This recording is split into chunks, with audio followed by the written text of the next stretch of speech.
Moi, j'ai quand même l'impression dans tout ça que, quelque part, vous avez été sacrifié pour... Enfin, je sais pas, quelque part que ce soit l'excuse pour arrêter l'enquête. Vous savez, il y a des gendarmes, on va leur demander, tiens, la couleur de l'étui de téléphone, elle est rouge, hein. Ah oui, mon capitaine, elle est rouge. Ils vont l'écrire. Moi, je suis désolé. On sait... Et Patrick, c'est la même chose. On ne sait pas nous demander de changer quelque chose. Donc, vous savez, il y a des gendarmes qu'on pourrait leur dire, bon, écoute, dans ce dossier, on arrive vers une telle personnalité. Oui, bon, alors, écoute, on te retire l'enquête, on va arrêter l'enquête. Hein, bon. Mais ici, dire ça de Batz ou à Bill ou à des autres de l'équipe, on n'allait pas tomber dans leur jeu. Donc, qu'est-ce qu'ils ont fait? Ils ont monté des faux dossiers contre nous. Alors, la supercherie là-dedans, Patrick de Batz, il est né le 7 septembre 52. Regina Louf, le témoin X1, elle est née le 29 janvier 1969. Et donc, il y a 17 ans de différence. Patrick a 18 ans, on ne sait pas comment c'est à 20. Patrick de Batz commence des études de kiné en 1970. Qu'il arrête en 72 pour entrer à la gendarmerie. J'ai un papier qui est signé, une apostille, donc une commission rogatoire, comme on appelle ça ici en France, un devoir signé, du juge Pignolet. Il demande de vérifier si Regina Louf et Patrick de Batz ne seraient pas connus à l'école. Donc, elle avait 1 an, il avait 18 ans. Alors, vous imaginez, spectateurs français, enfin, ou n'importe où, hein, l'imbécilité, la stupidité de cette magistrature. Patrick et moi, nous sommes tombés malades et on était en dépression, couvert par le ministre de l'Intérieur. On a eu 3 ans mis en dépression, soigné par les médecins de la gendarmerie. Et j'avais été trouver le colonel Duchâtelet, à qui j'avais demandé une intervention dans mes frais médicaux. Et il ne voulait pas. J'ai insisté, j'ai dit, si vous ne voulez pas, tant pis, moi je ne me soignerai pas.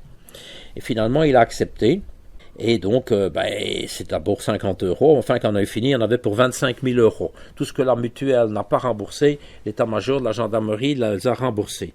Et un jour, je vais chercher, et tous les mois, donc, je devais rentrer ma note de frais avec le calcul, la différence. La mutuelle a remboursé ça, les preuves, et il manque ça.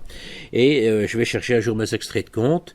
Et je vois que la communication n'était pas remboursement de frais médicaux, mais torture morale. Je me suis dit, c'est peut-être une erreur. Dans mon livre, vous verrez, j'ai publié mes extraits de compte de grâce. J'ai permis dans le livre, mais ne versez pas d'argent sur ce compte-là parce que le compte n'existait plus. Et quelques semaines après, j'ai été rechercher mes extraits de compte et là, c'était des remboursements de torture morale. Alors, à cette époque-là, j'ai appris que 2 sénateurs socialistes, un flamand et une francophone, un francophone et une flamande, je crois, avaient été occupés avec un projet de loi sur le harcèlement moral au travail. Alors, moi, je leur ai écrit en disant, c'est bien, mais à la gendarmerie, ils ne sont déjà plus au harcèlement, ils sont aux tortures. Alors là, apparemment, c'est redescendu chez le ministre et chez le général à tel point qu'ils ne m'ont plus osé écrire ça. Mais donc, dans mon livre, je publie, je ne suis pas un comique, je ne suis pas un menteur. Moi, je dis et je raconte et je publie ce qui est vrai. Alors, imaginez un petit peu, on vous rembourse, une institution comme la gendarmerie vous rembourse vos frais médicaux en mettant remboursement de torture morale. Voilà toutes les imbécilités qu'on a dû subir. Alors, pour en revenir encore au Jacques Pignolet, un jour, il nous dit, bon, maintenant, je vais vous interroger, vous avez tué un homme. Et je dis, c'est qui? C'est Jacques Galopin qui me dit. Je dis, c'est qui ça? Le gouverneur de la Banque nationale. Et je dis, ça s'est passé quand? Il regarde dans ses papiers, le 28 février 44. Et je dis, oui, mais je suis né en 53, lui en 52. Ah, ça, j'ai pas vu qu'il dit. Ça me fait rien qu'il dit. Foutez le camp, je vais faire une enquête sur vos parents. Je dis, oui, mais mon père est décédé en 71. Et moi, en 76, je m'en fous, je vais faire une enquête. Et il demande à l'inspection générale de la gendarmerie de faire une enquête sur ça, quoi.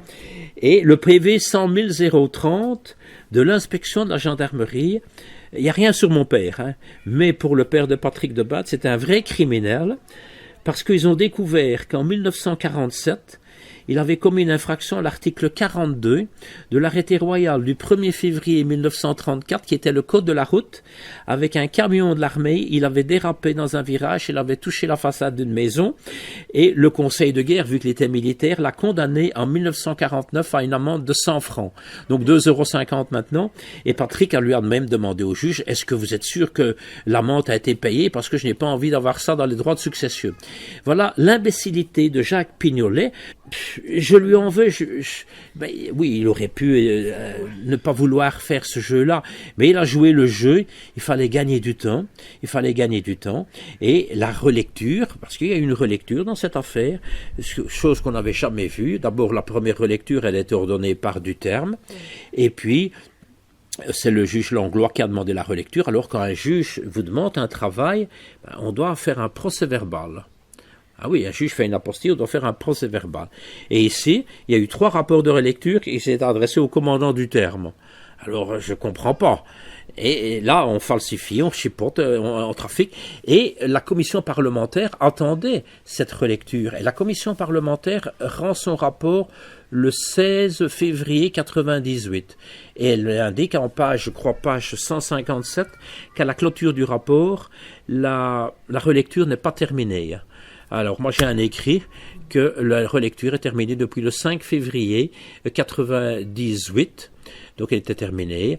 Et d'ailleurs, le 17, il la donne même au juge Pignolet, qui n'a rien à voir avec ça, puisqu'il enquête sur un faux qui n'existait pas, sauf dans la tête de Jean-Luc Duterme. Jean-Luc Duterme, ben oui, c'est le sauveur de toutes ces enquêtes.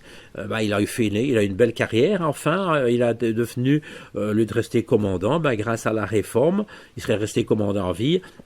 Il est devenu commissaire divisionnaire et il est devenu directeur judiciaire de la police fédérale de Charleroi pendant 15 ans. Voilà, donc il était tranquille, quoi.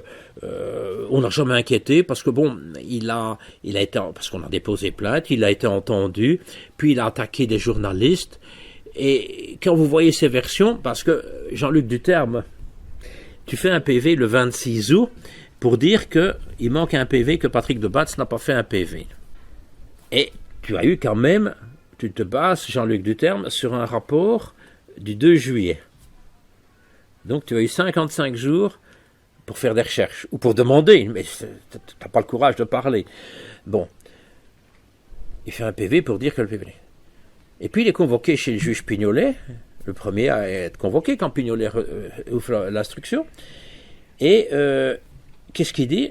Ah oui, je viens de relire le PV, je confirme mon procès verbal. Mais j'aurai peut-être des informations à vous donner. Et à la page suivante, il a Pignolet, mais je vous invite quand même à demander le PV 117-887. Il donne un faux numéro, 400 numéros en plus, puisque le vrai PV qui n'existait pas, c'est le 117-487. Et ce PV, donc, faisait une suite au PV du 13 novembre 96, et ce PV date du 6 décembre, et il a été enregistré chez le juge Langlois sous le numéro 142 à la date du 16 décembre 96, et donc, Jean-Luc Duterme, le 26 août, il dit que le PV n'existe pas.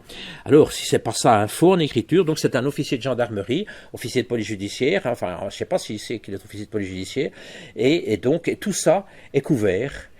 Et puis, il a attaqué les journalistes Marie-Jeanne Van Eswijk et Michel Bouffiou pour des articles parus dans le magazine Télémoustique. Et il trompe de nouveau, Jean-Luc Duterme, il trompe le tribunal. Et grâce à ça, Jean-Luc Duterme, tu vas encore gagner 500 000 francs belges, donc 12 500 €. Rappelle-toi, je crois que c'est en page 12 de tes conclusions, Jean-Luc Duterme, qu'est-ce que tu as écrit? Même si c'est par ton avocat. Je préfère te le dire comme ça en face, tu peux aller vérifier. Que le PV existe bien, le 117-487, pas 887, il existe bien, mais qu'on l'a donné au seul juge d'instruction Langlois. Jean-Luc Duterme, réveille-toi. Le PV du 6 décembre, on l'a donné au juge Langlois. Et toi, tu as marqué qu'on ne l'a pas donné au juge Van Espen. Mais pourquoi est-ce que le juge Van Espen l'aurait? Tu as trompé, là, encore une fois, la magistrature, la cour d'appel. Tu as empoché 12 500 € par des mensonges, parce que tu veux mettre là-dedans qu'on ne l'a pas donné au juge Van Espen. Mais Van Espen, il est dessaisi depuis le 30 avril, et Van Espen, il est ressaisi le 27 janvier, donc on ne sait pas le donner. On ne sait pas le donner le 6 décembre au juge Van Espen. Relis tes conclusions. Voilà. Et ça, c'est un type qu'on devait avoir du respect. Eh bien, le respect, tu sais, je le mets. Hein. C'est une honte, une honte, une honte. Je ne sais pas comment tu peux encore dormir. Moi, en tout cas, moi, je peux regarder tout le monde droit dans les yeux. Mais toi, ça a toujours été ton habitude de marcher tête baissée. Je crois que tu peux encore la baisser bien plus. pour moi, t'es un malhonnête à tout jamais. Une honte, c'est honteux. Voilà. Moi, pour l'affaire Abrasax, tout ce que je sais vous dire, c'est que je ne sais rien. C'est pas difficile. Bon, j'ai une lettre de M. Bourlet et une lettre, je crois, du juge Langlois, comme quoi on n'a pas travaillé dans l'affaire Abrasax, et un démenti donc du major Terling du 30 décembre qui nous met hors cause parce que c'est la presse qui a été racontée qu'on avait fait l'affaire Abrasax et les fouilles coûteuses à Jumet. Nous, on n'a jamais été à Jumet, on n'a jamais fait Abrasax. Donc, pour l'affaire Abrasax et les fouilles de Jumet, j'en veux à ma hiérarchie. Pourquoi? Parce que ma hiérarchie, elle sait ce qu'on fait. Elle sait que on a nos bulletins de service, on a les procès-verbaux, il y a des réunions tous les jours, donc des comptes rendus. Ma hiérarchie, elle sait qu'on n'a pas travaillé dans Abrasax. Elle sait que, mais la presse s'acharne à mettre que c'est nous qui avons fait les Abrasax et tout. Si les patrons de la BSR étaient honnêtes, ils auraient pu, puisqu'ils savent contacter leurs amis journalistes, ils auraient pu dire. D'ailleurs, il y a un article du 11 octobre 97 de Gilbert Dupont, encore une fois, qui dit: le lieutenant-colonel Brabant nous a téléphoné hier, nous a contacté, parce qu'ils avaient fait un article en disant que Patrick Debatz avait fait telle enquête, telle enquête, telle enquête, telle enquête. Et le Brabant a téléphoné à Gilbert Dupont pour lui dire: non, Debatz n'a pas travaillé dans ça, ni dans ça, ni dans ça, mais ça n'avait rien à voir avec l'affaire du trou, c'est des anciennes enquêtes financières. Et donc, vous imaginez, M. Brabant, pour ça, il sait le faire. Il s'est téléphoné pour salir Debatz, parce qu'en somme, salir, oui, non, il n'a pas fait tout ça, mais pour dire Debatz et son équipe n'ont pas travaillé dans Abrasax, Debatz et son équipe n'ont pas travaillé dans les fouilles de Jumet, parce qu'on nous a accusé d'avoir enquêté sur le commissaire Zico. On n'a pas travaillé dans Zico. On n'a pas travaillé dans l'affaire de Wachter. Oui, on l'a arrêté, c'était un commissaire de la police judiciaire, mais on l'a donné, je crois, on a remis l'enquête après au comité P, à la police des polices. Et dans le dossier de Vroom, le nom d'un commissaire général de la police judiciaire, on n'a jamais travaillé non plus là-dedans. Et donc, quand vous voyez des articles de presse, alors donc, le rôle de notre hiérarchie, c'est pas violer le secret professionnel, c'est dire, non, vous vous trompez, ils n'ont pas travaillé là-dedans. Non, ça les arrangeait bien. Donc tout ça prouve vraiment la complicité. Alors, il y a deux choses que je voulais vous montrer. Parce que c'est des documents qu'on trouve sur Internet. Et je voulais savoir... Les 1300 pages. Et les fameuses 1280. Qu'est-ce que c'est Alors, qu'est-ce que c'est que ça? Moi, pour beaucoup de fois, j'ai créé un groupe sur le livre là, du trou l'enquête assassinée, et je l'ai vu apparaître quelques fois, à chaque fois je l'ai viré. Bon, donc il faut savoir que Bill fait des PV, Oscar fait des PV, Clip fait des PV, tout le monde fait des PV, et on donne tout à Luc Vergnon. Et Luc Vergnon, il fait une synthèse. Et comme ça, Luc Vergnon, lui, il a vu sur tout le travail de l'enquête. Donc il centralise tous les PV et il en fait une synthèse. Mettons les grandes lignes. Il se fait que donc c'était sur des disquettes à l'époque, et il se fait que, je crois que c'était après notre départ, ou ces disquettes ont disparu, ont été volées, je ne sais pas, j'ai entendu dire qu'elles avaient été retrouvées même dans un plafond, enfin je ne sais pas. Bon, je crois qu'il y en a qui ont commencé à se méfier aussi. Et ces disquettes, ce n'est pas une vérité judiciaire. Ces disquettes, c'est important, les gens doivent bien comprendre ça, ce n'est pas une vérité judiciaire, et elles ont été volées. Volées, données, vendues, j'en sais rien. Je n'ai pas comparé avec les originales. Je suis persuadé qu'on a peut-être changé quelque chose. Et qu'est-ce qu'on pourrait voir dans une telle disquette? Bon, moi, gendarme, je suis là, et aujourd'hui, j'ai madame un tel qui vient déposer plainte, et elle me dit: hier, j'ai été abusé par le ministre, ou par le député, ou par le maire, ou par, je ne sais pas moi, le président, pas président de République, mais je veux dire, président d'une telle société, j'ai été abusé sexuellement par monsieur X. Moi, mon devoir, j'acte. Quand j'ai fini mon PV, je le donne à Luc Vergnon. Luc Vergnon en côte. Mais tant que M. X n'a pas été entendu pour dire c'est vrai ou c'est pas vrai, et tant qu'il n'y a pas eu une enquête judiciaire qui a authentifié les faits, c'est dangereux. Parce que nous, si maintenant une dame vient chez moi, elle me dit « Ah, hier soir j'ai été abusé par le pape ». Bon, je sais que le pape n'est pas en visite en Belgique, ni en France, donc je sais que, parce que si le pape serait là, on le saurait. Bon, je vais dire, bon, madame, c'est gentil, mais bon, au revoir. Mais quand vous avez quelqu'un qui vient vous dire, j'ai été abusé, c'est l'enquête qui va déterminer. Donc, nous, on se contente d'acter, puis le PV est fait, on le donne à Vergnon, le PV, enfin, la copie à Vergnon, l'original part au parquet, et c'est le parquet qui décide en disant on classe ou on fait une information ou on fait une instruction. Et puis, bon, si c'est un ministre, c'est encore bon. Si c'est une personnalité politique, bon, c'est encore différent. Hein, c'est peut-être pas le parquet. On va peut-être le donner au parquet général, peut-être à la Cour de cassation. Donc, ce n'est pas à nous à juger. Alors, si maintenant, moi j'ai entendu cette dame et que on me donne une apostille et qu'on me dit, entendez cette personnalité, bon, je vais entendre ce monsieur X, je vais faire aussi un PV que je vais donner à Vergnon, qui va l'encoder, en mettant, X est avoué, ou X a nié. Bon, c'est pas encore la vérité judiciaire, puisqu'il n'y a que le tribunal, là, en fin de compte. Alors, de grâce qu'on n'utilise pas ce truc, parce que, bon, il y a des choses qui sont peut-être vraies, mais rien n'a été vérifié, puisqu'on nous a vérifié. Ils ont arrêté les enquêtes suite à notre écartement. Ils ont fait arrêter toutes les enquêtes. Donc, tout ce qui est mis là-dedans, oui, bon, moi j'ai entendu, par exemple, si j'ai entendu 200-300 personnes dans le dossier de la Champignonnière, vous allez peut-être lire que Bill, PV Intel, a entendu la jeune fille, qui est devenue une femme des années plus tard, et qu'elle raconte ça.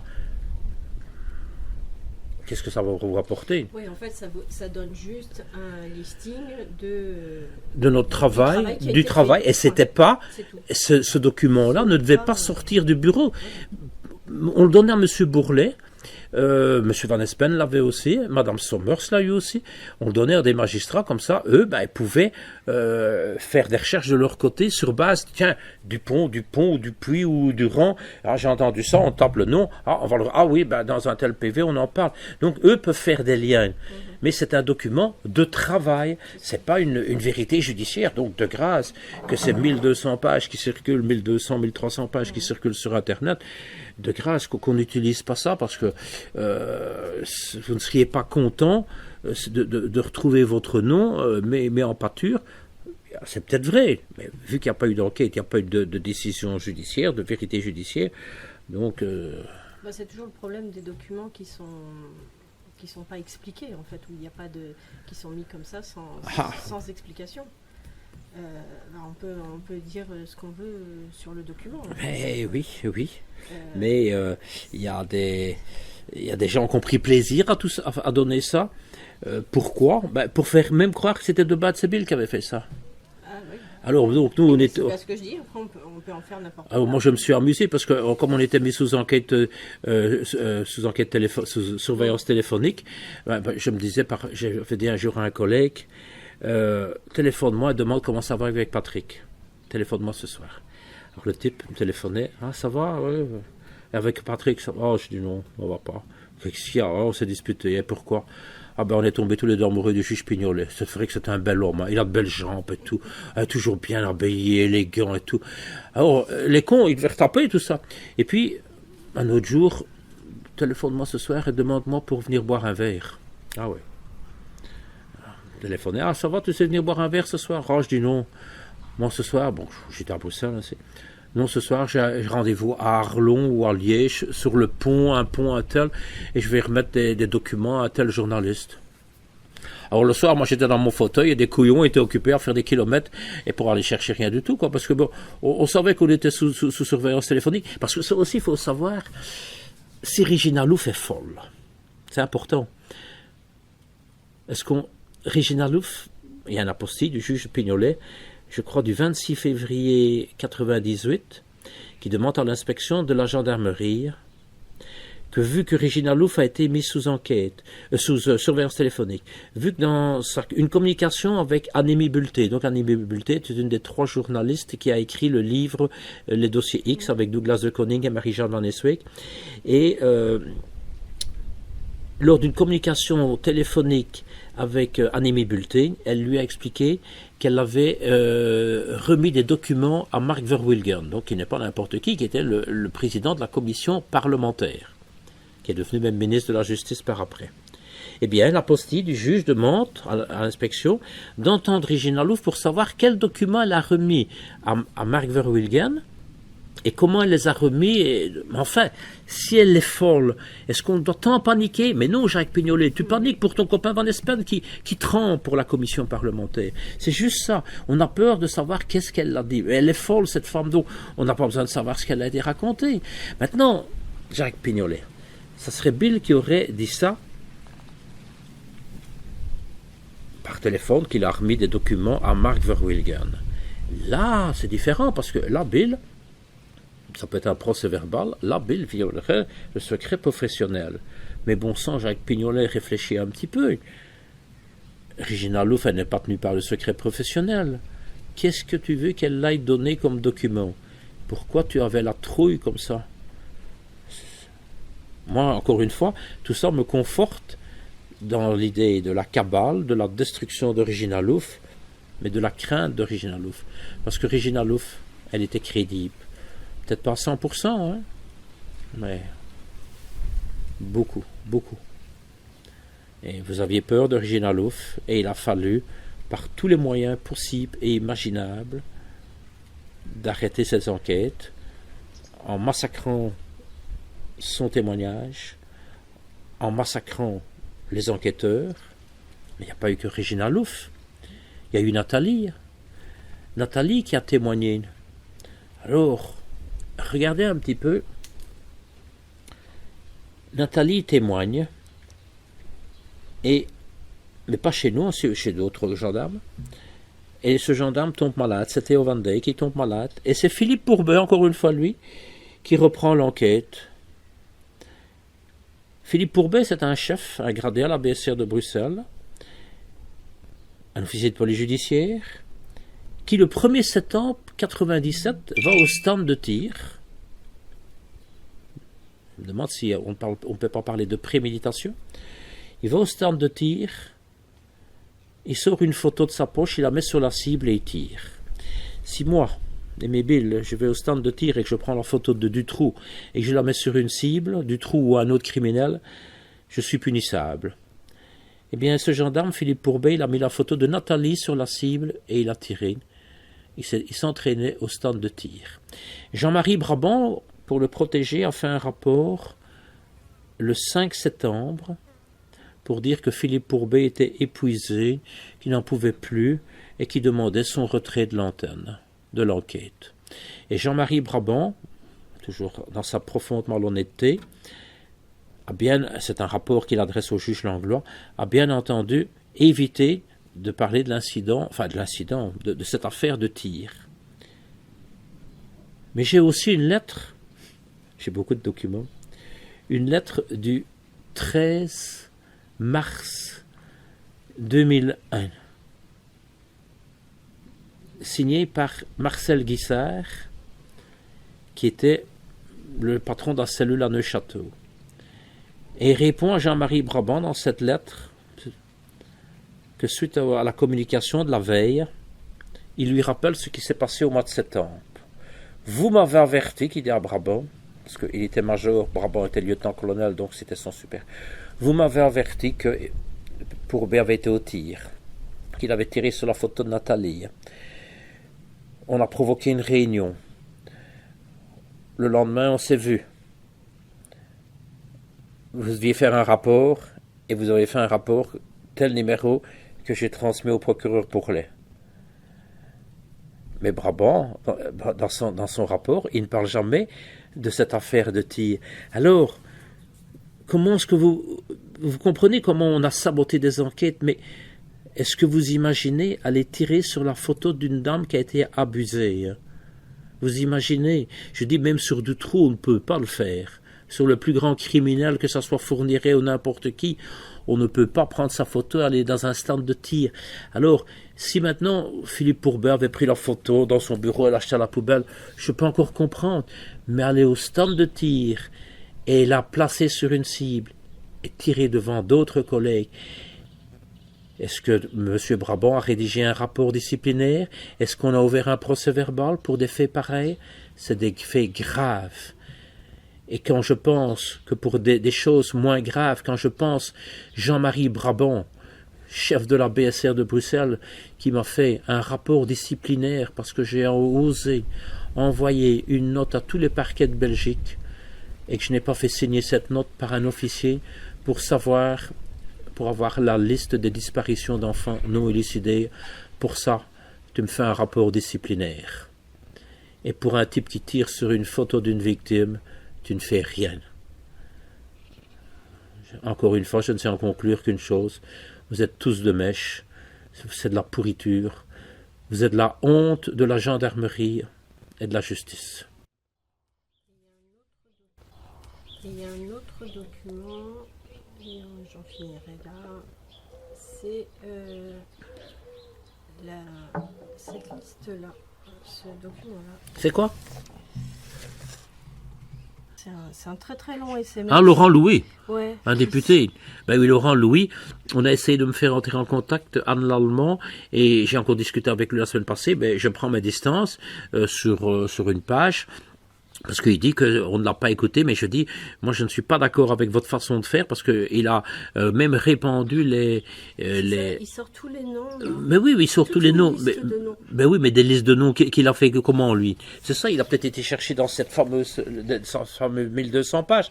Est-ce que c'est pas lui qui diffuse même les photos d'autopsie de Julie et Mélissa avec le DVD? Voilà, donc, mais je l'ai pas vu, hein. Moi il était député, bon, je veux bien qu'il ait essayé de faire quelque chose, mais pour moi, il ne l'a pas fait de façon correcte. Il n'a peut-être pas utilisé bonne procédure. Donc moi, utiliser, même pour un député, cette liste de noms, je trouve ça minable. Je m'excuse, hein, mais ce n'est pas il aurait sorti un jugement, là je comprends, des pièces véridiques, des procès-verbaux signés, je pourrais comprendre, mais il sort des noms comme ça. Est-ce qu'il n'y a pas les sources? Il n'y a rien. Eh ben non, alors c'est ça que je ne suis pas d'accord avec Laurent Louis. Et bon, il a peut-être essayé de faire quelque chose, il a peut-être essayé d'avoir une vérité. Mais Vincent de Crowley, qui était aussi député écolo, a fait des choses, mais il faisait convenablement, correctement, en posant des questions parlementaires. Mais par exemple, vous avez un rapport de relecture, le rapport Antenne 401. Qui a été rédigé par Dernicourt, dans lequel on trouve le faux PV de Joël Gérard.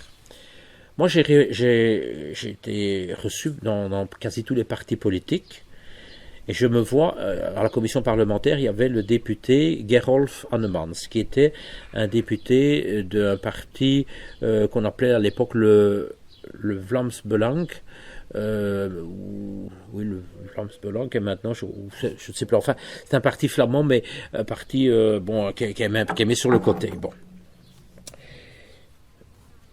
Il était présent à la commission parlementaire, il était attentif, contrairement à d'autres qui dormaient, puisqu'on était en huis clos, quand les caméras sont là, ils font leur cinéma, mais ici, il y en avait que soufflaient, d'autres qui se promenaient, il n'y en avait que quelques-uns attentifs, et il était attentif. Et un jour, il m'a reçu au Parlement, et bon, moi je lui ai dit d'abord, moi je suis francophone, donc je suis pas de votre parti, rien du tout, mais je dis, puisque vous me recevez, qu'est-ce que je peux faire? Il dit. Ben, je dis voilà, moi j'ai acheté ces deux rapports, parce que ils sont cons les relecteurs, ils ont fait un rapport de relecture qui s'appelle le rapport Antenne 401 du 27 octobre 97, et ils en ont donné un exemplaire à Pignolet et un exemplaire à Van Espen.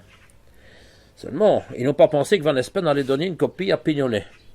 Seulement, les deux exemplaires ne sont pas les mêmes. Et donc, moi, quand j'ai acheté le dossier de Jacques Pignolet, le 231 de 97, parce qu'en Belgique, on peut acheter les pièces à 75 cents la feuille, j'ai acheté donc les 2 versions du rapport. Et M. Annemans me dit, qu'est-ce que je peux faire pour vous? Je dis, voilà, je ne vais pas vous les donner, je vous les montre. Je ne veux pas vous piéger, je vous les montre. Je vous montre 2 versions du même rapport. C'est la même chose qu'il dit, je dis non. Si, je dis non. Vous voyez là, on a changé la date. Ah oui. Non, là on a mis la date au bic, pardon. On tourne la page. Vous voyez là, on a changé la date. Là il est marqué 10 mars, là il est marqué 10 octobre. Ah oui. Et là aussi. Et qu'est-ce que je peux faire? Je dis, la chose que vous pourriez faire, c'est interpeller le ministre de la Justice, entre-temps devenu Marc Verhulgen, qui était devenu ministre de la Justice, et lui poser une question parlementaire. Est-il vrai qu'il existe 2 rapports, 2 versions du rapport Antenne 401? Et M. Annemans a interpellé publiquement M. Marc Verhulgen. C'est toujours dans les annales de la Chambre, puisque bon, toutes ces pièces-là, elles restent bon. Et Marc Verhulgen, c'est pas lui qui va aller faire des recherches. C'est logique. Il faut savoir qu'un ministre de l'Intérieur, un ministre de la Justice, ils ont des officiers de liaison. C'est pas un petit lieutenant, c'est un colonel.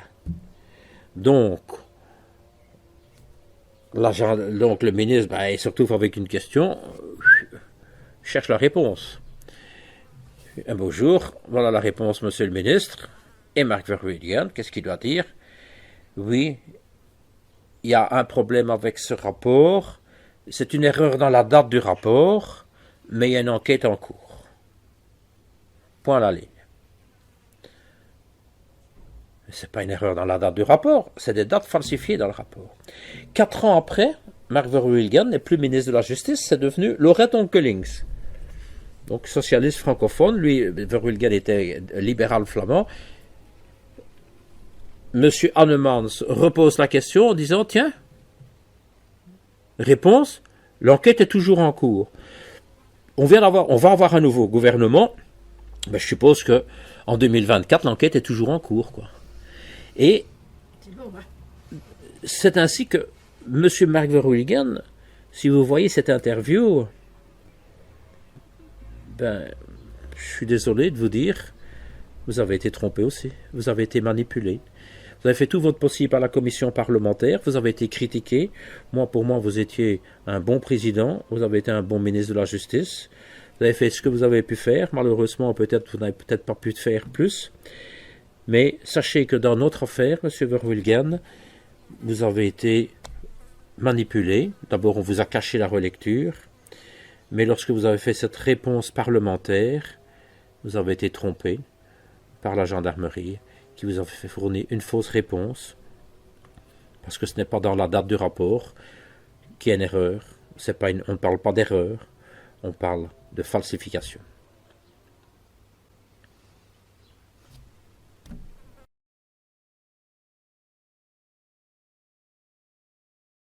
Je reste persuadé que j'ai écrit la vérité, puisque et aucune des personnes citées ne se manifeste pour me dire c'est pas vrai. Alors, la première édition en 3000 exemplaires a été très vite épuisée. On hésite de la faire traduire en flamand parce que ça a un coût. Et puis il faut être précis avec des termes comme ça parce que les accusations, il faut que ça soit précis. La deuxième série, ça repart, ça se vend bien. Il y a un site, donc j'ai créé la page Facebook qui porte le nom du trou, l'enquête assassinée. Vous y êtes le bienvenu. Vous y apprendrez des choses. Carl Zero m'a interviewé, François m'a interviewé, la Belgique ne veut pas m'interviewer. Je suis passé sur LN24, c'est tout ce que j'ai pu avoir, ou une petite TV, TV internet, deux même, Keros et TV Light City, mais City Light TV, mais la presse belge est interdite d'en parler. Certains journalistes pourraient même perdre leur place s'ils en parlaient. Et donc, ils font l'innocent, ils ne peuvent pas en parler, c'est tout. Un journaliste qui a osé écrire, on n'apprend rien avec le livre, on n'a rien appris. Voilà. Seulement, c'est difficile de faire marche arrière. Bon, ils ont été trompés, ils ont été manipulés. Ou ils ont bien voulu être manipulés. Parce qu'il faut comprendre une chose, la presse, elle est subsidiée. Et donc, il y a la politique qui est toujours derrière tout ça. Bon, que ce soit des nominations à la police, à la gendarmerie, bon, on n'a plus de gendarmerie en Belgique, que ce soit dans la presse, il y a toujours la politique derrière. Moi, je dis une chose, je crois qu'on était sur la bonne voie, parce qu'il faut savoir que pendant 12 ans, la police judiciaire n'a rien trouvé. Et puis après ça, on nous a virés, et puis on a reconfié l'enquête à Dernicourt et à d'autres, jusqu'en 2014, jusqu'à la prescription. Donc on a prolongé de 20 ans, on est passé à 30 ans. Et donc sur toutes les autres années, on n'a rien trouvé. Ah ben non, il cherchait dans les punks. Van Espen, il connaît tellement son dossier qu'il m'a même demandé d'entendre un tel punk. J'ai dû lui écrire, monsieur le juge, en 86, il est mort, c'est déjà dans votre dossier. Mais il connaissait tellement mal son dossier que, mais la piste des punks, là, ça intéressait, quoi. Parce que pendant ce temps-là, on ne touchait pas à quelqu'un d'autre. Bon, maintenant, Christine Van Nys, là, à la piscine d'Etterbeek, et au-dessus de la piscine d'Etterbeek, il y avait la radioactivité de Nioul. Puis Christine Van Nys allait à la patinoire du Poséidon, du trou à la patinoire. Nioul allait au café Les Bouffons, Christine allait au café Les Bouffons. Bon, c'est triste pour les parents. Il faut savoir une chose aussi, c'est le 19 janvier, je crois, le dimanche 19 janvier, je suis au bureau avec mes collègues et les parents sont là, et le frère de Christine Van Nys est là, et le frère de Christine nous dit: je vais vous dire quelque chose que je n'ai jamais dit à personne. On se regarde tous, même les parents. Qui dit, quelques mois après la mort de ma sœur, M. Collignon, donc un des deux chefs d'enquête, est venu me rechercher à l'école à l'heure de midi. Il m'a ramené à la maison. Bon, les parents tenaient une librairie dans une autre commune. Et il est resté près de moi pendant que je mangeais ma tartine. Et il m'a dit que dans ce dossier, il approchait des personnalités et qu'il allait avoir une promotion et qu'on allait lui retirer l'enquête. Vous savez, on vous sort ça 13 ans après les faits. Vous êtes là dans votre bureau, et moi, le flic, le petit flic, parce que moi je suis pas à Colombo, je suis pas à Roger Arnaud, à Navarro ou quoi que ce soit, moi, je suis un petit flic qui essaie de faire son boulot le mieux qu'il peut. Et il me vient lui poser une question. Bon, on me dirait, quel rapport? Et je lui ai demandé avec quelle voiture il est venu te chercher à l'école. Il m'a dit avec une Alfa Romeo. Pourquoi est-ce que je lui ai demandé ça? Parce que j'ai vérifié, la police judiciaire n'avait pas d'Alfa Romeo. Mais M. Collignon avait une Alfa Romeo, une voiture personnelle. Donc, ça me confortait un petit peu dans les dires du jeune, de ce jeune homme. Alors, comment ça se fait qu'un flic, chef d'enquête, avec sa voiture personnelle, à l'heure de midi, va rechercher un jeune pour lui raconter ça? Ça ne tient pas la route. Enfin, je ne discrédite pas ce jeune, mais moi je dis, dans cette champignonnière, c'est le dossier qui a détruit ma vie, parce que il m'a détruit ma vie, ma carrière, et j'ai tellement été dégoûté que je n'ai plus jamais voulu faire d'enquête. Je pouvais aller en faire dans un autre arrondissement judiciaire, mais j'étais dégoûté parce que jamais je n'aurais pensé que des propres collègues, couverts par des magistrats, couverts par les officiers, pouvaient falsifier des procès-verbaux, pouvaient saboter des enquêtes comme ça. Jamais je n'aurais... Je dis, dans des films, oui, peut-être, mais jamais dans la réalité, je n'aurais cru ça. Et pourtant, les faits sont là. Et maintenant, on est en 2024. Tout le monde reste avec des questions. Ah oui, les gens restent lisent le livre. On reste sur sa faim. On apprend des choses. Mais on n'a pas réponse à tout. Moi, mon rêve, c'est une commission, une vraie commission parlementaire. Mais alors, sérieuse. Je ne dis pas que l'autre n'était pas sérieuse, mais avec des mesures et des pouvoirs. Maintenant, bon, il faut se dépêcher parce qu'il y en a déjà quelques-uns qui sont décédés. Bon, moi, on me dit toujours, tiens, t'es toujours en vie. Bon, ben, oui, je suis toujours en vie, mais comme je l'ai déjà dit, bon, ben, tout est en lieu sûr. Bon, je reconstitue un document qui fait déjà 3000 pages avec une table des matières qui fait déjà 25 pages, puisque chaque document fait partie de la table des matières, audition d'un tel d'une telle date, note d'un tel d'une telle date, tous les mensonges, tout est écrit là-dedans. C'est en lieu sûr, c'est dans 3 pays différents, c'est confié à avocats et notaires. Bon, moi j'ai écrit la vérité. Si je me suis trompé quelque part, ben, dites-le, mais... Ça ne se manifeste pas, a priori. Donc, ben non, et je pensais qu'ils allaient bloquer le livre, mais ça aurait fait de la publicité. Et moi, je suis à la foire du livre, j'ai un officier qui arrive, il vient m'acheter 7 livres. Ben, c'est bizarre. Les gendarmes sont moins étonnés parce que, bon, il y en a beaucoup qui ont vécu aussi des saloperies, mais encore, elle me le disait au téléphone la semaine passée, j'ai vécu des crasses, mais pas à ton niveau, jamais. Jamais on ne peut imaginer qu'une hiérarchie dans une affaire criminelle, je dis encore une fois, je ferai un procès verbal au serrurier du village ou au menuisier du village parce que il a des pneus lisses. Je pourrais encore comprendre que bon, ben allez, il a rendu service au colonel, ben, ou au procureur, ben, qu'on jette le PV à la poubelle.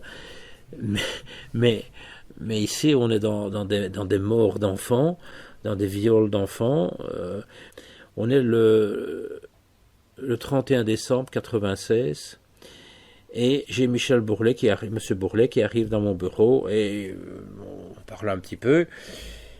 Il me confie son ordinateur pour que je cherche la synthèse et arrive après André Van der Ronde qui était un magistrat national. Et on parle tous les trois. Van der Ronde dit, j'ai connu M. Bill quand j'étais jeune magistrat, lui comme jeune gendarme, j'ai confiance en lui. Bourlet, bon, j'ai confiance en lui. Et puis à la porte, et on dit, tiens, on irait bien manger un petit bout tous les trois. Et puis la porte de mon bureau qui s'ouvre, Jean-Luc Duterme. J'ai presque dû aller le réanimer. Vous imaginez, lui devoir faire la bouche à de Jean-Luc Duterme. J'imaginais un petit peu. Bon, alors, il me voit un petit gendarme avec 2 magistrats. Ah non, on va manger avec M. Bill. Ah. Bon, il attend sur leur porte, on se rhabille, bon, on est au mois de décembre, et on a une brasserie pas loin. Et il nous précède, et lui, il retourne dans son bureau, et nous, on est à l'étage, et on redescend l'escalier. Et je vois encore Bourlet plié dans l'escalier, et Duterme qui nous souhaite bon appétit. Alors vous avez, pour retourner à son bureau, une double porte, une qui est fermée, une qui est ouverte, et il va se taper la gueule dans la porte qui est fermée. Alors bon, on est allé manger, et puis, c'est une petite histoire, mais qui est vécue assez. Et puis, quand on rentre, on a une réunion avec M. Bourlet, et il y a le téléphone qui sonne. Oh, c'est pour vous, M. le procureur. Oui, madame, oui, ok. M. Bill, c'est quoi le fax de... Voilà, madame. Ça va, 15h30, oui. Une femme qui va venir, elle va envoyer un fax. Et puis, madame arrive. Monsieur Bourlet me dit, vous m'accompagnez, je dis, oui. Et on la reçoit, et elle les raconte. Voilà, dans les années 80, je me suis retrouvé, j'étais enlevé, je me suis retrouvé sur un lit, il y avait un appareil photo, il y avait un homme nu, enfin, j'ai parvenu à me sauver, et bon. Mais je n'ai pas porté plainte parce qu'à l'époque, j'étais drogué, prostitué, donc. Mais qu'elle dit, en 92, c'est important, j'ai revu cet homme. J'étais dans une librairie à Ixelles et je tombe sur lui et il me demande si je ne connais pas un endroit où il peut mettre des affiches pour recruter des jeunes filles pour faire des photos. Et alors elle dit, mais je l'ai reconnu. Alors elle dit, j'ai voulu jouer dans son jeu et je lui ai fixé rendez-vous, j'ai prévenu la gendarmerie, l'ABC, vos collègues. On a fait une surveillance, il n'est pas venu. Puis je lui ai redonné un autre rendez-vous, il est venu, et là, un de vos collègues est descendu, il a suivi, il est allé, le type est rentré dans un tel immeuble, l'autre est revenu, il a donné des noms sur les sonnettes, et puis je n'ai plus rien entendu, je n'ai plus jamais rien su de ça. Et puis qu'elle dit, l'affaire du trou éclate, et je revois Dutroux, et c'est lui. Oui, mais Bourlet, attention, on ne lui montre pas des photos de Dutroux de 96, nous, hein. On lui montre des photos de l'époque des années 80 qu'on avait saisies chez lui. Ah oui, monsieur, c'est lui, je suis formel et tout. Ben, Bourlet, qu'est-ce qu'il me dit? Ben, vous entendez, madame, hein? Fixer un rendez-vous avec madame, hein? Ben, la dame, elle dit, ben, je travaille, ben, elle dit samedi. Mais ça va.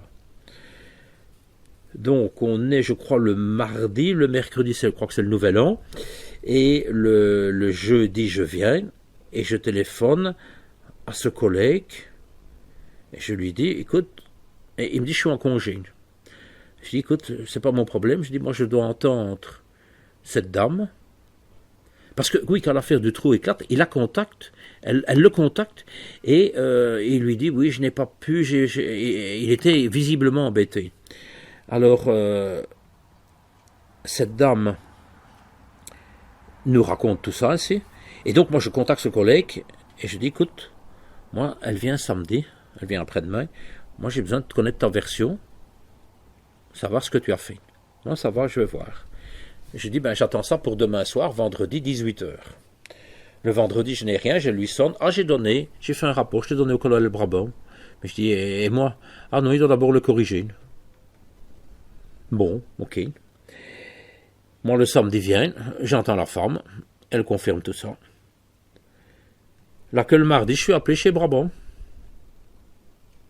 Avec Patrick. Patrick dit, je vais avec toi. Et on arrive là de chez Brabant. Alors, qu'il me dit, qui suis-je? Je suis qui, moi? Patrick et moi, on se regarde. Allez, je suis qui? Je dis, ça y est, il a perdu la mémoire, le gars. Hein? Ben, je dis, le colonel Brabant. Ah, et je fais quoi, moi, ici? Je dis, mais de quoi il parle? Je dis, vous êtes le patron de la BSR. Ah, content de le savoir. De quel droit est-ce que tu supprimes les congés de tes collègues? Je supprime les congés de mes collègues. Moi, je ne pense plus à cette affaire-là. Et alors, il en vient à ça. Mais, si je veux, qu'il dit, parce que quand on veut travailler le week-end, on doit faire une demande de travail. Et on doit dire, voilà, on fait ça, on fait ça, on fait ça. Et c'est toujours le chef Oscans qui fait les demandes. Et le vendredi, Rudy descendait de nuit. Il avait fait la nuit. Alors il me dit, Billy, tu veux faire la demande, hein? Et moi, je fais la demande. Mais moi, je marque champignonnière et puis tel dossier. Mais je ne pense plus à cette femme qui vient. Mais dans mon bulletin de service du 31, j'ai marqué qu'avec Bourlet, on avait reçu une dame et qu'elle venait le samedi. Brabant, oui, si je veux, je te fais un procès verbal pour faux en écriture parce que sur ta demande de travail, tu n'as pas marqué que tu allais entendre la femme. Et de toute façon, cette femme n'est pas crédible. Voilà. Et moi, j'avais fait mon procès verbal que j'avais envoyé au parquet de Bruxelles en mettant qu'il faut envoyer une copie au juge Langlois qui s'occupe de Dutroux, mais aussi au juge Gérard à Neuchâteau qui s'occupe de Loupna Benaïssa, qui n'est pas encore retrouvé. On est en janvier 97 et on retrouvera Loupna en mars. Donc, je pense déjà à tout ça. Je dis, on ne sait jamais. Et en plus, c'était XL, justement, où Loupna a été enlevé. Hein. Eh bien, voilà l'attitude d'un patron de BSR. Donc, et puis le lendemain, il me ressonne encore, oui, tu es un menteur, tu n'avais pas d'album photo. Je dis ça à Patrick, Patrick lui a sonné, vous voulez que je les emmène? Qui dit, bon, ça va, qui dit, alors qu'on avait des albums photos, mais donc, je n'ai pas inventé ça, je suis avec un procureur, on reçoit la dame, et la dame fait déjà un fax, elle confirme des choses. Je dois l'entendre.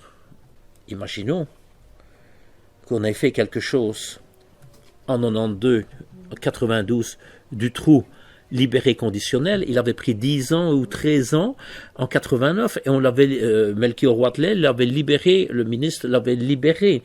Et donc, on est en 92, imaginons que ce gendarme fasse son travail et qu'on arrive à Dutroux. Julie et Mélissa seraient encore en vie, Anne et Effie aussi, et Sabine et Laetitia n'auraient pas été abusées, violées et enlevées. Hein.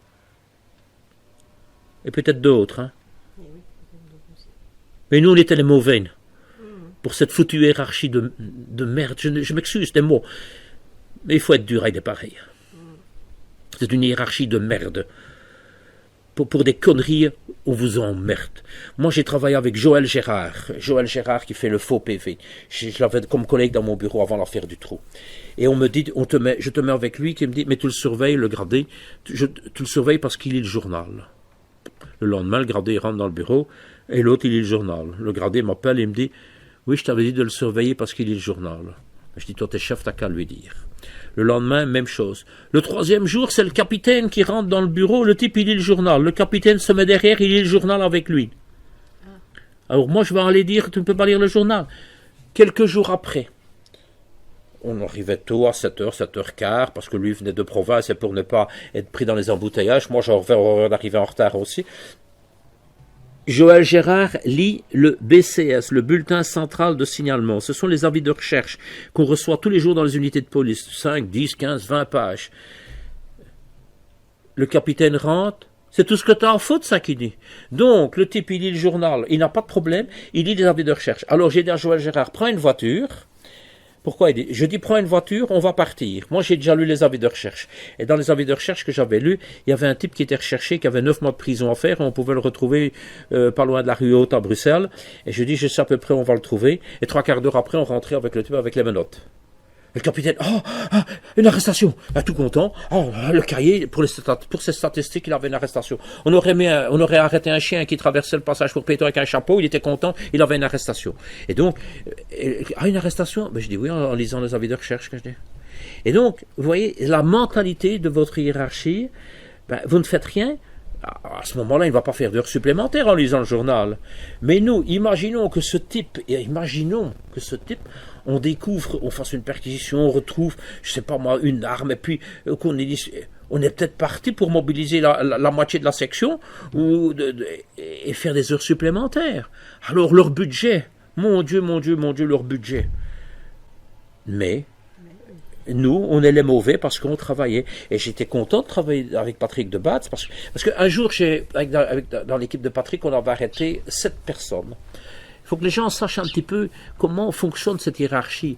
On arrête 7 personnes et quand vous mettez quelqu'un en prison, vous avez intérêt à suivre parce qu'il y a la chambre du conseil 5 jours après et vous devez avancer, vous devez amener de nouveaux éléments ou vous devez avancer dans votre enquête. Et puis la chambre du conseil suivante, c'est fin du mois.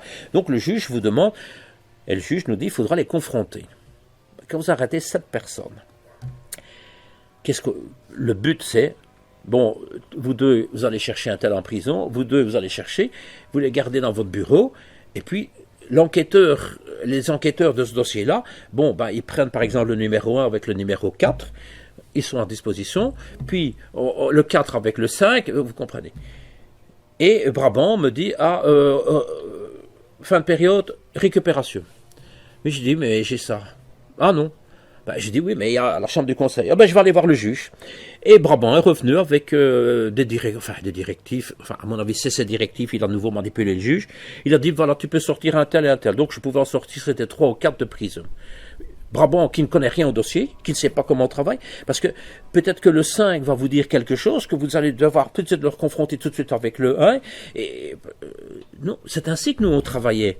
Mais ces officiers qui ne connaissent rien, qui veulent jouer les grands patrons. Ils ne sont pas tous comme ça. Il y en a qui vous laissent travailler, qui respectent votre travail. Mais ces gens-là, c'est leur budget, leurs heures supplémentaires. Vous savez, même pas au niveau officier, mais j'étais en brigade, par exemple, dans une brigade à Sprimont, près de Liège. Eh bien, on avait des pénuries d'essence et on avait des chèques d'essence, mais on disait ne pas rouler beaucoup. Et le commandant de brigade, l'adjudant, disait vous deux, vous partez à pied, vous faites tel carrefour, et vous vous postez là. Et vous faites des contrôles. Et on est là à pied, on fait des contrôles.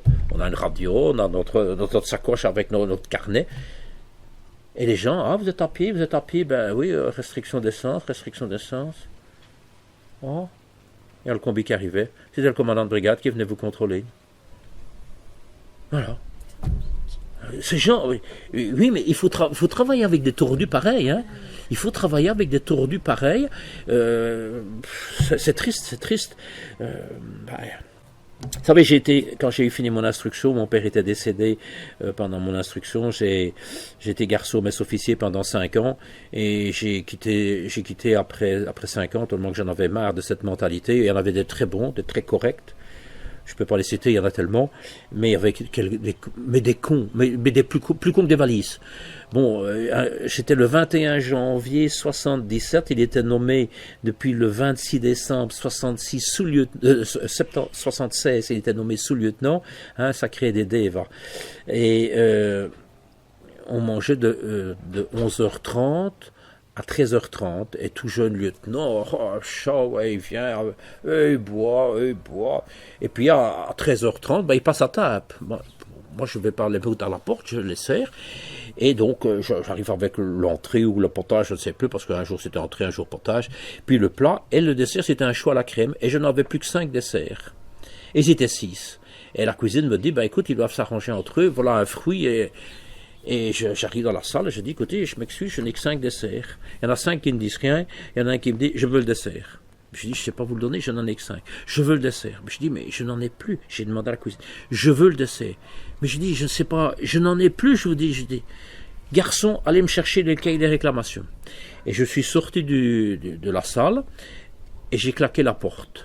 S'être emporté envers un officier, sans avoir été grossier, 2 jours d'arrêt avec sursis, parce que vous n'avez jamais été puni. Voilà la sanction. Alors j'ai dit, 8-9 mois plus tard, j'ai dit maintenant, votre messe, au revoir, et j'ai demandé pour aller en brigade.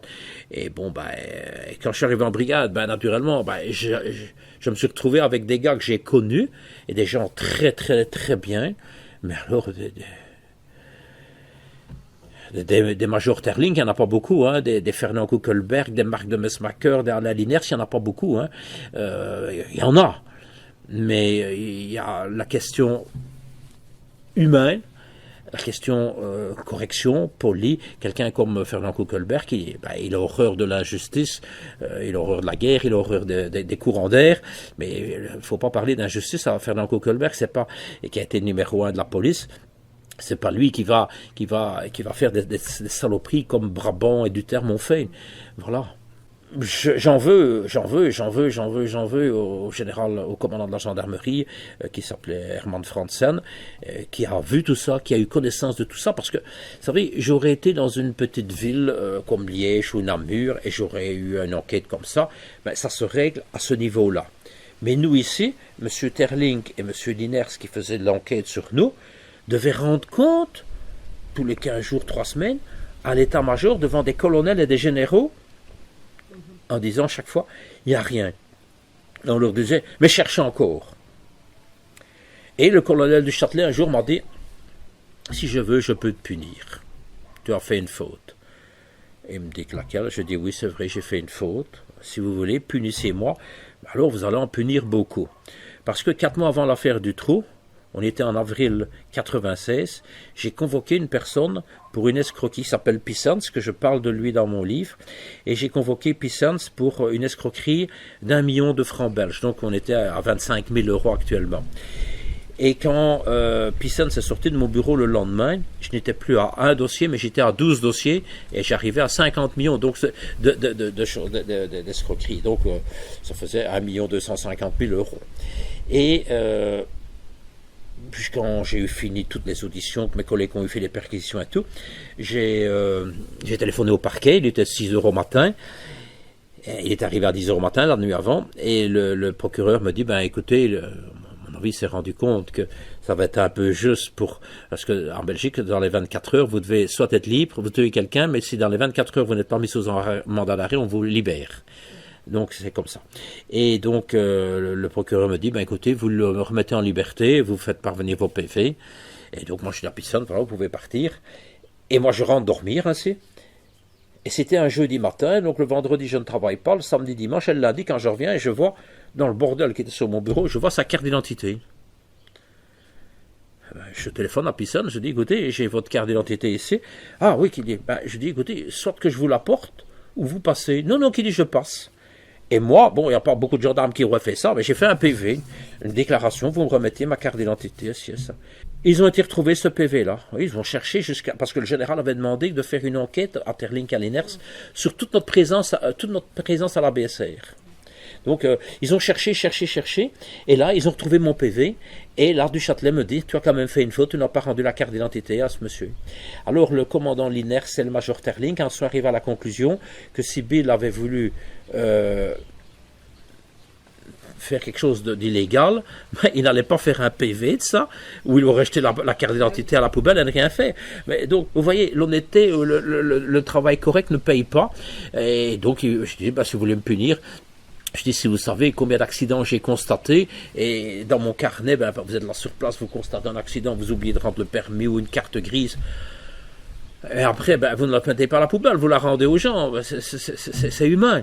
Hein, quand vous ne faites rien, vous ne savez pas commettre d'erreur. Eh ben, un colonel assis dans son bureau, le cul dans son bureau, eh ben, voilà, c'est une triste mentalité. Mais bon, ben, c'est des gens qui n'ont jamais été sur le terrain, qui ne savent pas comment ça se passe sur le terrain, qui font confiance à leurs officiers. Parce que pour beaucoup, le chef a toujours raison. Donc, si j'ai un problème avec un chef, ben, c'est le chef qu'on croira.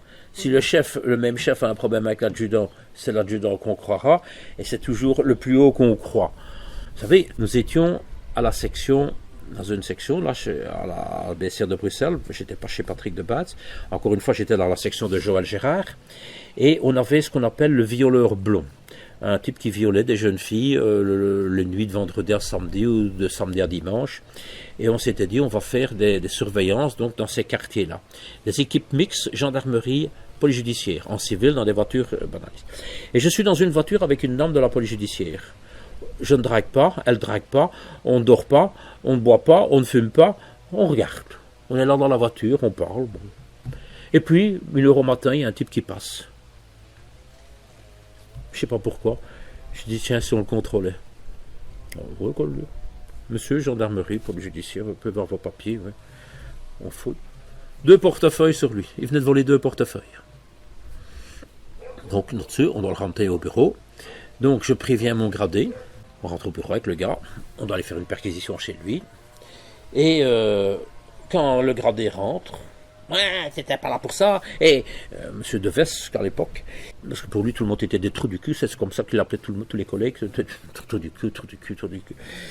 C'était très de diriger. C'est lui qui me disait aussi que je devais surveiller mon collègue qui lisait le journal. Et quand il rentre, naturellement il m'engueule. Tu n'étais pas là pour ça. J'ai dit c'est vrai, bon. Le lundi il va trouver le capitaine. Le capitaine, oui c'est vrai, tu es là pour un violeur. M'excuse, je dis mais je dis au capitaine, le week-end prochain, on recommence les surveillances. Alors, faites quelque chose. Quoi, il me dit. Moi, je serai à ma place. Et vous n'avez qu'à aller voir où il sera. Comment ça? Eh bien, voilà, dans le café, vous n'avez qu'à aller voir dans tel café. Eh bien, le vendredi suivant, le capitaine Brahms, Étienne Brahms, qui était un chien en bazar aussi, a pris un autre officier, qui est malheureusement décédé, Charles, et ils sont allés dans le bistrot, où Jacques Deves, avec 2-3 autres, faisait la fête, on buvait. Donc, moi qui travaille, je me fais engueuler. Ben oui, lui, il ne sait pas faire d'heures supplémentaires, parce que, bon, on fait 4-5 heures de surveillance, ben c'est 4-5 heures qu'on récupère.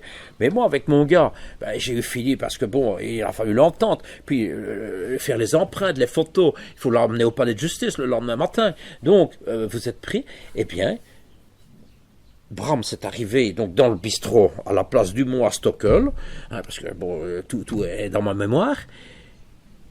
Il a constaté ça. Et l'autre est resté gradé, l'autre n'a jamais eu de problème. Il n'a pas eu de rapport disciplinaire, rien du tout. Donc, il boit, il est payé pour faire des heures de nuit, il est payé pour travailler la nuit et le week-end. Il est au bistrot, il boit, il ne fout rien. À part ça, on doit chercher le... Et moi, qui arrête un voleur, je me fais engueuler. Ça, c'est la mentalité. Et je dis, je peux en raconter, on peut en raconter, mais c'est infernal, cette situation. Et je dis, il y a beaucoup de gendarmes qui ont vécu des choses pareilles, bon, qui ne veulent peut-être pas en parler. C'est des livres et des livres et des livres. D'ailleurs, Gino Rousseau, quand un jour m'avait dit, Bill, tu dois faire un livre. Je dis, mais Gino, c'est l'universaliste que je dois écrire si je dois raconter tout ce que j'ai vécu. J'ai vécu avec un commandant de brigade, quand j'étais à Sprimont, on roule avec le combi et vous voyez. Et il y avait un hold-up et donc on devait patrouiller. Il y avait un hold-up dans une autre commune et quand il y a une alerte hold-up, on doit patrouiller. Hein, on ne sait jamais, on retrouve un véhicule abandonné ou quoi que ce soit. Avant la marmée, un hold-up. Hein, bon. Et à un moment donné, arrêtez-vous, qui me dit. Hop, je m'arrête. Et j'étais jeune gendarme dans cette brigade, je venais de Bruxelles ainsi. Je le vois rentrer dans le bois. Je me dis, il est parti uriner, quoi. Hein. 5 minutes, 10 minutes, un quart d'heure, pas de commandant de brigade, 20 minutes. Mais bon, le mec il était cardiaque, je me dis, j'espère qu'il n'est pas tombé mort dans le bois. À côté du bois, qu'est-ce qu'il y avait? Le cimetière. Et je le vois ressortir par le cimetière en uniforme. Il avait été piqué des pots de fleurs dans le cimetière. Mais oui. Mais oui. C'est-à-dire, je faisais 15-23. Et c'est pour ça que je me suis sauvé de cette brigade de fous. J'habite la brigade, j'habite à côté de la brigade. Et je viens le matin au bureau, l'adjudant est tout seul. Et il y a le téléphone qui sonne. Et oui, ça va, qu'il dit. Oui, je le donnerai à la permanence à 15h. Ça va. Je dis, c'est quoi? Je dis, non, c'est pour la permanence de 15h. Ben, je dis, c'est moi. Ben, je le donnerai à 15h. Bon, 15h. Bon, je suis là à 2h30. Mon collègue, 3h moins 5 arrive. Ah, on a la permanence. Hein. Il y a le football, là, ce soir, il me dit. Moi qui n'aime pas le football. Bon. Voilà, l'adjudant venait un peu qui dit, voilà, il y a un tel qui, on cherche un appel, un suspect, un Français qui vivrait là-bas sur notre territoire, mais il y aurait quelque chose de suspect avec lui. Passez une fois voir. On démarre, l'autre, c'est le vieux qui conduit, hein, parce que là-bas, pouf. Bon, j'ai dit, ben oui, mais ce soir, il y a football, hein, Bruges-Moscou, hein, je crois qu'on est le 5 novembre 1985. Il y a Bruges-Moscou. Oh, ben, je dis, ok, mais on va vite aller voir, hein. On arrive là, personne. On va aller chez Germaine, on va aller boire une tasse de café. Moi qui ne bois pas de café. On discute un petit peu. Bon, maintenant on va aller chez Madeleine, hein. On va manger une gaufre. Ah, bon, gaufre, je ne dis pas non, bon. Je dis oui, mais notre gars, oui, ben on ira après. Et après on y va.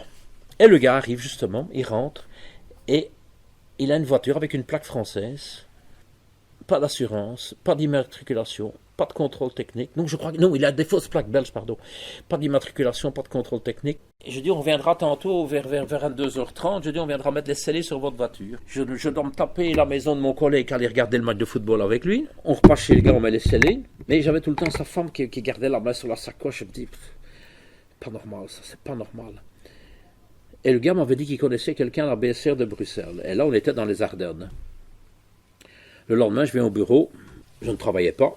Et le commandant de brigade dit, alors ça donnait quoi hier? Ben, je dis, il y a ça et ça et ça. Je dis, mais il doit y avoir autre chose. Quoi qu'il me dit? Oh, je dis, je ne sais pas, mais je vais chercher. Ah non, pas question, t'es en repos, qu'il me dit. Oh, je dis, je vais chercher. Non. Bon, je ne dis rien, moi je vais dans un autre bureau. Et lui, hop, on le reval avec les autres, là.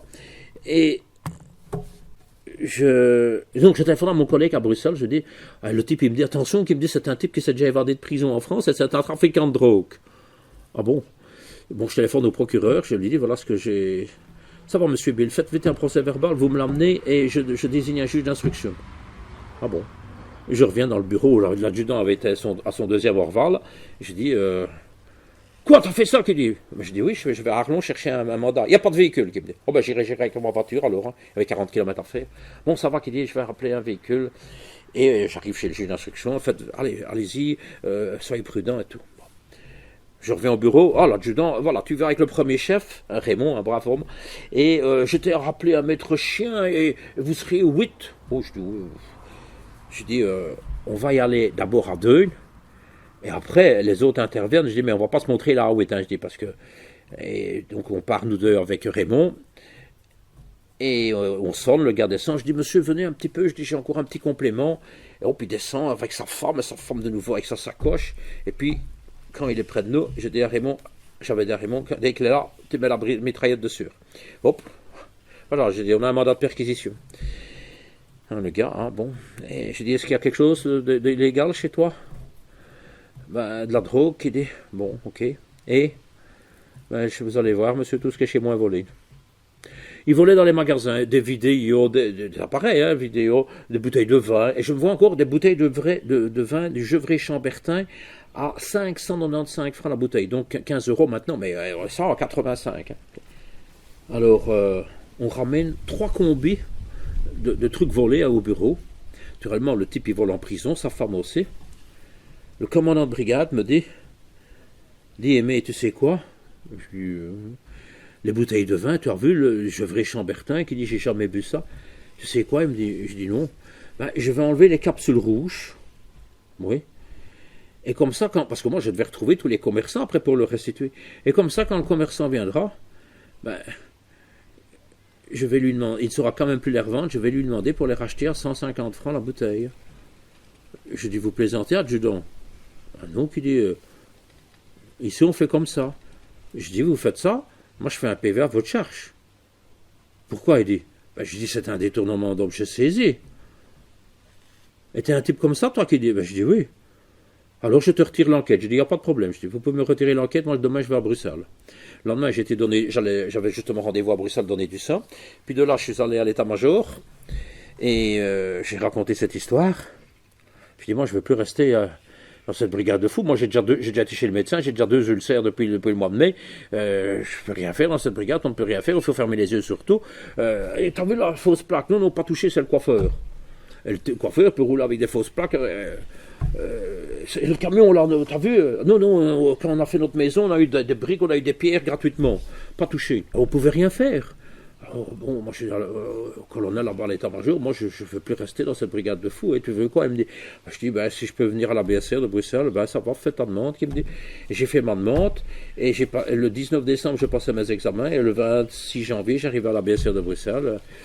Voilà. Sans regret, hein, bon, de ce que j'ai vécu à la BSR de Bruxelles, parce que je serais resté là-bas, j'aurais été pourri. Mais bien que, me connaissant, je n'aurais pas accepté ça. Parce que même avec Joël Gérard, hein, au début que j'étais là, viens, on va là-bas. Manger gratuitement, boire gratuitement. Je dis non, moi je paye. Ah non, ici on paye. Au livre jaune, chez Rachid, rue du Bailly à XL. Oh là là, vous allez manger gratuitement là-bas. Lui, il allait manger gratuitement. Moi, ce jour-là, j'ai dit non, monsieur, moi je paye mon repas. Alors là-dessus, Joël Gérard m'a dit, ben, je pars plus avec toi. Ben, j'ai raison, pars tout seul. Et voilà, ou pars avec un autre pour aller bouffer. Mais moi, c'est ma mentalité. Je m'excuse, je ne sais pas. Bon, je ne dis pas que j'ai jamais bu un verre gratuitement chez un commerçant ou quoi que ce soit. Hein, bon, ou chez un particulier qui nous offre un verre, on boit un verre. Mais de là à fermer les yeux, parce que non, ça, non. Il ne faut pas être plus catholique que le pape, hein, mais il y a des choses quand même, bon, quand vous vivez dans une petite brigade, je comprends, vous avez des contacts avec les gens plus que dans une ville, et bon, ben, ces gens-là vous renseignent, et c'est vrai, si vous refusez un verre, ben, ils vont vous prendre, et vous serez mal vu, mais j'étais dans une brigade, je peux encore en raconter, un jour j'étais à la brigade de Sprimont, et un samedi, on fait 15-23, et je pars avec un vieux, il était à la limite de la pension, il avait 55 ans, c'était un vieux à l'époque, hein. Bon, et le bulletin de service disait tel carrefour à Teuil. Bon, ben, le voilà. Et l'autre, Tiercé. Et donc, dans le combi, moi je conduis, et lui il est là avec sa radio, il écoutait le Tiercé. Bon, on arrive là à Teuil, on s'arrête où on doit, et directement, de mon rétroviseur, je vois une voiture qui sort. C'était le carrefour devant la brigade de Teuil, et il sort en brûlant le stop. Bon, moi je sors du combi, hop, sur le côté. Puis, je dis, monsieur, vous avez passé le stop? Ben oui. Je dis, bon, ben venez. Il me vient dans le combi. Je dis, vous avez consommé? Ah oui, j'ai bu quelques verres. Ah ben je dis, on va faire un alcotest. Mon collègue, avec sa radio, il prend l'alcotest, il me le passe. Sauf dans le ballon. Ben, je dis, voilà, on retourne au bureau. Hein. On retourne au bureau. Prise de sang. Procès verbal. Retrait du permis. Mais mon collègue, quand on est rentré au bureau, il est allé se mettre dans une autre pièce pour écouter son tiercé. Gilbert, c'était. Et quelques mois plus tard, on reçoit une convocation pour le tribunal. Gilbert devait aller témoigner pour voir ce qui s'était passé. Il n'avait rien vu de l'infraction, de rien du tout. Et il a vite lu le PV pour voir. Voilà. Mais imaginons, il y a beaucoup de gendarmes qui veulent quitter Bruxelles, les grandes villes, pour se retrouver dans des petits patelins, mais quand vous vous retrouvez dans un petit bled comme ça et que vous devez suivre certains anciens, et bon, malheureusement, mais pas cette mentalité-là, et alors là, vous n'êtes pas apprécié, et c'est comme ça que parfois, on a mis dans mon...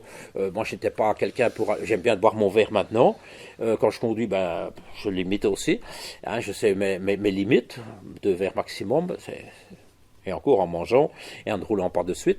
Mais il y a des gens, on finit le service à 5h, mais à 4h30, ils sont déjà à la cantine, quoi. Et c'est votre chef, par exemple, comme M. Devers, qui après va dire au colonel Brabant que Bill n'est pas social ou que Bill n'a pas l'esprit d'équipe, parce que Bill ne va pas boire avec eux, quoi. Oh, on est dévoré, hein. Oui, là, il y a une attaque de moustique, bon. Là, c'est vrai. Voilà.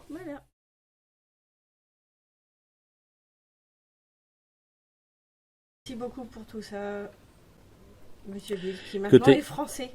Voilà, ce qui est français, est content de l'être et dégoûté, encore une fois, de la justice belge pour laquelle j'ai travaillé tant d'années. J'en suis dégoûté et je ne sais que vous inviter à lire et a commandé Voilà. l'enquête Dutroux, l'enquête assassinée, Oui. qui est paru aux éditions Investigation. On le trouve sur Internet. Voilà. Ah, c'est 20 euros, mais vous ne serez pas déçus. Bon, il y a beaucoup d'affaires à lire, il y a beaucoup à lire. Super. Merci beaucoup. Bah, avec plaisir.